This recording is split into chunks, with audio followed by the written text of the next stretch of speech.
A deer was trapped in a tire for 2 years. You won't believe who saved him.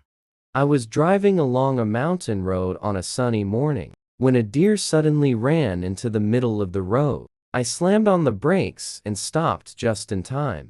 The deer was standing there, panting. Something was wrong. I stepped out of the car and froze.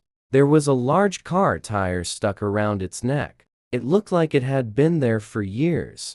I poured some water onto the road for him. He tried to lower his head, then suddenly lifted it with a painful groan. That's when I saw it. A rusty steel wire inside the tire, cutting into his neck every time he moved. There was blood. I immediately called wildlife rescue. When the veterinarian arrived, he said quietly, "He's been living like this for at least 2 years." The tire was filled with mud, stones, moss, packed solid like concrete. That's why it was so heavy. The fire department was called. They brought hydraulic shears. The first cut snap. The second cut snap.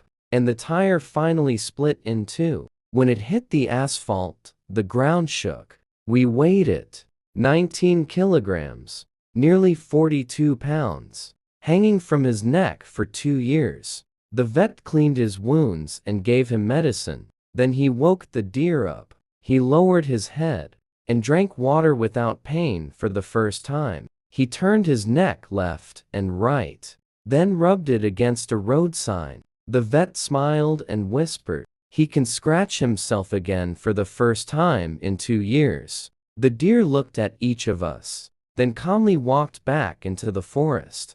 The vet said one last thing, 2 or 3 more days like this, and his heart wouldn't have survived. This encounter lasted only a few hours, but I'll remember it for the rest of my life.